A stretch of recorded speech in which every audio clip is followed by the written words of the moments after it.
yéen kaay yi ak la ñu xëyee Cheikh Diop lañ ci àndal talaata bu ne ñu ngi lay nuyu Cheikh. maa ngi lay fay Fati di la ziar. delloo ziar bu baax a baax nuyu sama naataango yow bokkal plateau bi merci Malick gis naa li nga wax Cheikh Tidiane yëpp jërëjëf. kon su ma gisee kuy wax si Cheikh Tidiane dara way kontaan. da ngay fekk. maa ngi nuyu mbokki téléspectateurs yi télévision Futurs Médias Chérif Ibou Fatou Kiné. aywa ñu doore ko yéen kaay yi la ñu xëyee à la une l'observateur njiitu réew mi di président Macky Sall. bokk na ci ay kàddu yoo xamante ni nag daal dina koy fësal lépp lu ñeel wàllu xiif ak yeneen yu ni xeetoo la fi jotoon a am itam dàq ko benn yoon ndax itam la nga xam ne xew na ca Ukraine xam nga ne faat yi ci la jamono àdduna wërngal këpp daanaka yëg nañ lu ni mel crise bu blé ak itam ñetti schéma wu état ba ci conseil des ministres ni ki ëllëg incha allah wàllu politique moom Khalifa Ababacar Sall nag la ñu fas yéene jiital mu soxal législative yi moom la nag waa Yewwi Askan Wi ñoom ñoo bëgg a doxalee lu nu mel wàllu Adji Sarr ak itam Ousmane Sonko seen ak mbir ba tey tax na union des magistrats du Sénégal itam daal nañuy yëkkati ay kàddu jëmale ci kookee mu mel ne nag lupp ñu ko benn yoon lu soxal cambriolage nag diwaan bu Somone ñett ci defkatu ñaawteef yi doon itam viol collectif ci benn citoyenne française ñoom ñooñee itam ñu ngi ci loxo yi yoon lu soxal ki lee nga xam ne nag ci yële jamono moom mooy xarituk ñi nga xam ne ay célébrité lañ maanaam nit yu siiw ñu dippee ko ki nga xam ne moom moo di King moom moomee nag di dépenser ay milliards ci wàllu social l'observateur xëy na fësal li nga xam ne moom moo di nataalam enquête xëy fësal itam lépp lu soxal parrainage législative yi nag plus de contestation la ko rek daal di dippee mu mel ni ñaxtu yi ma ngay bàyyeekoo fu nekk le quotidien di kat ba tey ci ki nga xam ne nag moom moo di Ousmane Sonko kàddu yi nga xam ne UMS daal nañ ko yëkkati ni ki démb ci conférence de presse yi nga xam ne nag ñu ngi ko doon amal ñoom ñooñee nag li ñu xamle moom moo di amul kenn koo xamante ni sañ na leen a xiirtal ci li nga xam ne moom moo di ci loo xamante ne du seen coobare lu soxal itam opération de sécurisation ca Sindia armée sénégalaise bi nag bëgg a démanteler li nga xam ne moom moo di base bu Salif Sadio Le Soleil dikkaat ba tey ci lépp lu ñeel 240 milliards de francs CFA maanaam ñaar téeméeri milliards ak ñeent fukk ci suñu ay koppar mu soxal marché financier entre janvier ak itam mars atum 2022 le Sénégal une signature qui rassure la ko rek daal di dippee le dukkaat ci beneen ab yéenekaay Libération Fati diwaan bu Kédougou xam nga ne bébé bile ñu ngi ko doon wax ni ki démb moom bébé Laasana mooy ki nga xam ne itam dañ ko yóbbu woon ci fukki fan ci weeru mars moom moomee nag ñu ngi ko fekk ñu daal di koy sànni ci aw teen mu mel ni nag fekkuñu ko aw ak bakken waaye ki nga xam ne nag moom moo di wujub wajuram daal nañ koy teg yoxo lan moo ko waral mi ngi ci page 3 bu Libération campement fromager royal de Kaour mu mel ni nag Jacques Mendy moom moomee nag moom moo taal néegam ba mu newoon daal di tam assassiné ñeent ci ay coups wala boog assène 4 coups de couteau ki nga xam ne nag moom moo di gérant bi tribune dikkaat ba tey ci gëm sa bopp ak itam Yewwi Askan Wi yi nga xam ne nag ci la jamono daal nañuy dàq système de parrainage bi ñu njort ne njiit bu réew bu Sénégal bëgg a taxawee mbir mu ni mel beneen ab yéenekaay Walf Quotidien mu mel ni nag mbirum Ousmane Sonko tey kii bi yaramam tàng de day. waaw tey dafa mel ni écran bi rek day daw. écran bi dafa dikkale ci suba teel bi dafa dikkale tey ci suba teel bi mais garaawul. géré ko écran bi ak li nekk ci ginnaaw tamit. nañ ko loolu yëpp moo indi biir si mais amul solo. aywa Walf Quotidien. Walf Quotidien dikkaat ba tey ci lu soxal itam ki nga xam ne moom moo di Maguette Ndiaye Gaye moom moomee nag jàppale ne moom moo nekk première sénégalaise architecte boo xamante ni mu ngi doon yëngu ci wàllu bi wala bokk mu ngi ci yëngu ba tey mu mel ni nag Walf Quotidien xëy na fësal nataalam ci page 3 wala bokk page 9 lam ca dëxëñ ma nga ca biir ñu waxaat ci beneen ab yéenekaay bés bi le jour mu soxal itam armée sénégalaise ci la jamono li mu koy def mu mel ni nag ñoom ñu ngay diir ki nga xam ne nag moom moo di Salif Sadio ci defuk ñaawteef ñu njort ne mi ngi ci laale faat yi ñu waxaat ci beneen ab yéenekaay mu di les échos dikkaat ak li nga xam ne moom moo di wàllu Ousmane Sonko ak itam ki nga xam ne moom moo di UMS ñoom ñooñee nag mu mel ni dàquñu ko benn yoon wala bokk luppuñu ko ci coow li nga xam ne boobaak léegi mi ngi koy yëkkati ci wàllu yoon te itam amul benn firnde boo xamante ni moom mooy tax mu daal di yëkkati kàddu yu ni mel. leneen itam loo xamante ni aw lancement bu mouvement politique ñaar fukki fan ak juróom-benn ci weeru mars wi nga xam ne nag moom la ñu dëgmal moom député bile Cheikh Abdou Mbacké Bara Dolly ku moywul nag dina dumóoyu ki nga xam ne moom moo di Pape Diop ak itam bokk gis-gis fukki fan ak juróom ci weeru mars atum 2017 fukki fan ak juróom ci weeru mars atum 2022 yi ñuy fàttaliku ki nga xam ne moom moo di Cheikh Ahmed Tidiane Sy Al Maktoum juróomi at boobaak léegi nga xam ne nag daal dinay wuy ji boromam. ñu waxaat itam ci beneen ab yéenekaay mu di Vox Populi mi nga xam ne itam dikkaat na ci magistrat yi nga xam ne nag ñoom ñooy tàkkale njiit bu Pastef ñu dikkaat ci beneen ab yéenekaay Source A moom moomee nag lu soxal wàllu système bu parrainage bi si la rek daal di dikkaat daal di dëxëñ aw dëxëñ wu yaa itam nettali lenn ci loo xamante ni jot na ci xew leneen itam loo xamante ni mënees na ko jàpp aw incendie boo xamante ni nag ma nga am ca barke ji ab génn góor moom moo daal di génn àddina ci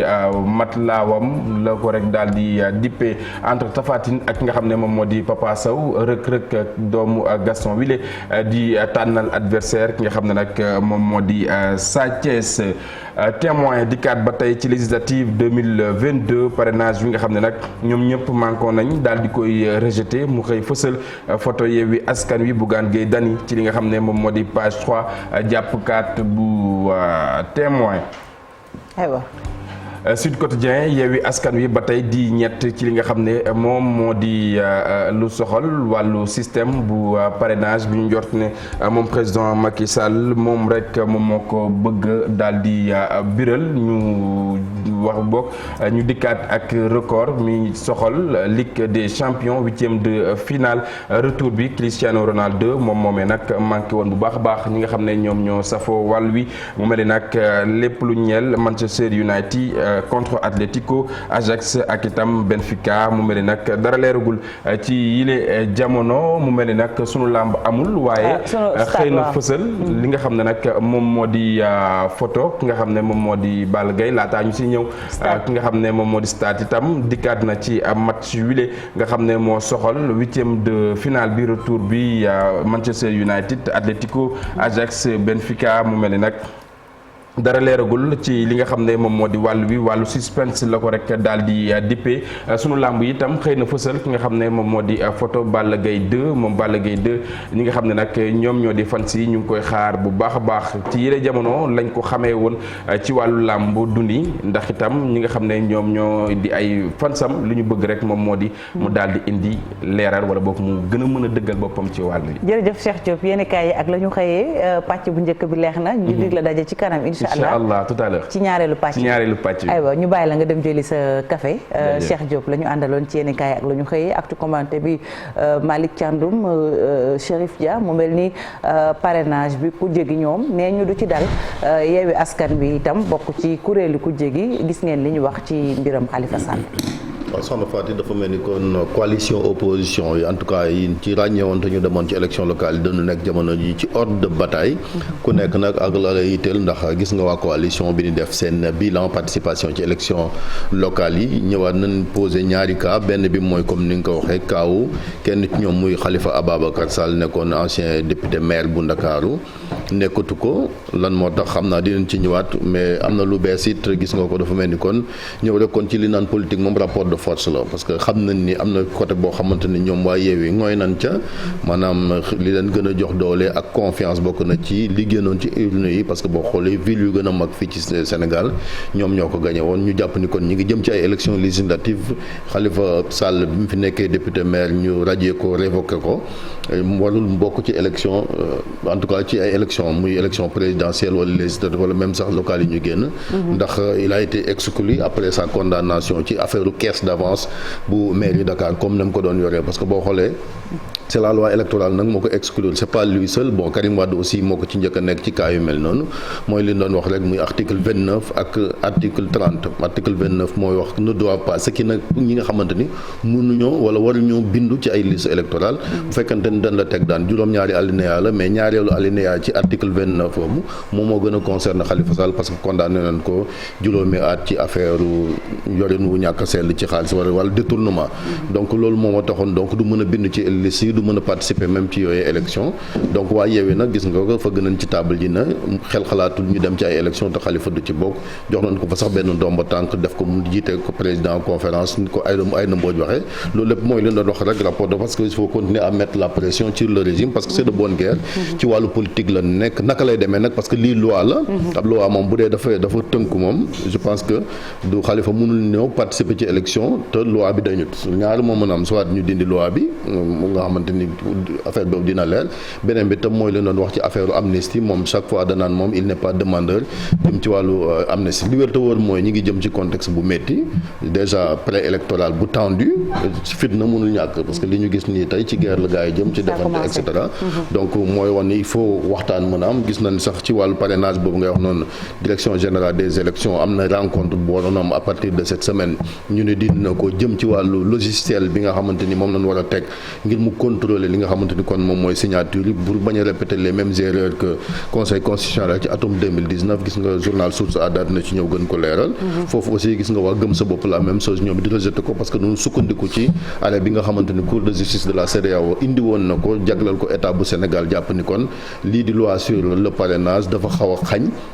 libre participation ci wàllu élection parce que ni ñu ko defee boo xoolee li fi nekk ci ay parti ak li ñu laaj ci ay signature bu fekkante ni kon 300 parti ak li nekk ci fichier électoral day ëpp donc ce qui veut dire que simplement que bu waxtaan amul moom di leen jëm ci fitna ci comme élection locale législative yi te boo fàttali ko xewoon na fi sax gis nga ci atum 94 élection législative yi amoon ban faat fi sax benn juge constitutionnel muy maître Babacar Seye gis nga magistrat yi également génn parce que ñoom tamit ñooy àtte élection yi donc ce qui veut dire que kon c'est tendu ñi ngi fi doon wax naan li xewoon weeru mars et cetera mais bu waxtaan amul en tout cas fa lañ jëm parce que gis nga waa Yewwi jàpp na ni duñ bàyyi dara on attend maintenant la réaction ci régime bi jëm ci li nga xamante ne kon mooy Khalifa Sall sa participation mais participation moom mënul am tant que loi bi dañu ak kii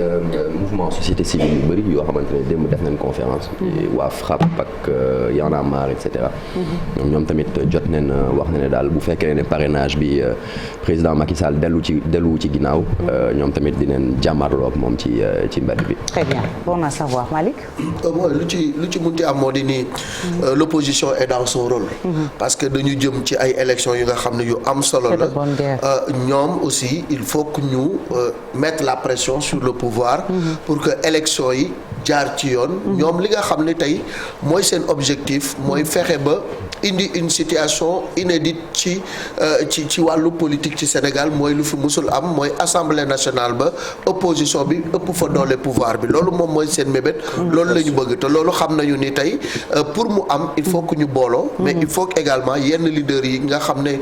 ñoom ñooy incarner l'opposition ñu mën a bokk ci élection yi bokk na ci ñoom Khalifa Sall ki nga xam ne moo di Chérif wax na ko léegi.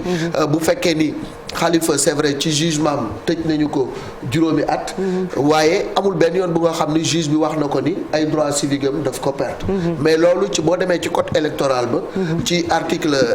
29 bi dafay daal di dàq loolu. que Khalifa mënu ci bokk mais. am na ay experts yu nga xam ne dañu dàq code boobu. dañu dàq article yooyu indi yeneen article teg ko.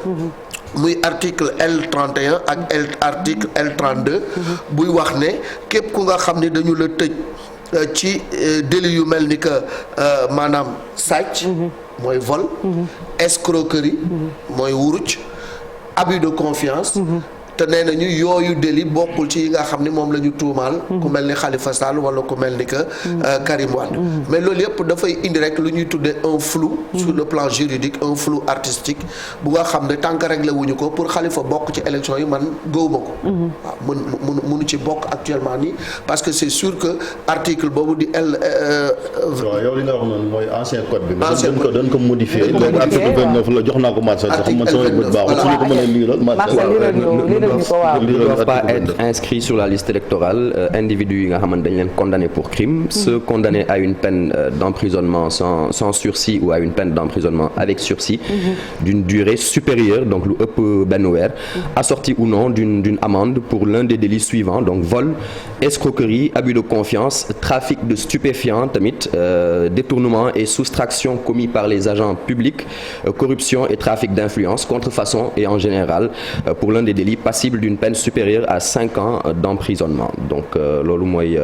article L29 alinéa 1 ak 2. waaw donc moom mooy modification yi nga xam ne. voilà maintenant 30 bi mooy wax maintenant moo ko gën 30 bi moom mooy expliquer dafay compléter article 29 bi. d'accord donc jëm ci wàllu donc loolu moo ci concerne Khalifa Sall.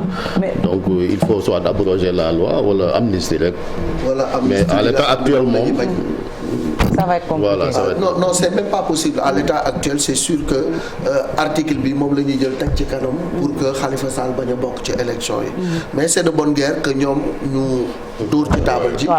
xeex parce que politique la loo xeexul mënoo ko am il faut que ñoom ñu xeex pour am arracher yenn privilèges yi pour mën a dem ci élection yi mais de l'autre côté aussi c'est clair que galgal bu ñu am dinañ ko dugal pour que loolu nga xam ne moom la opposition bi bëgg mu bañ a am mbirum parrainage bi nag moom je pense que dans une grande démocratie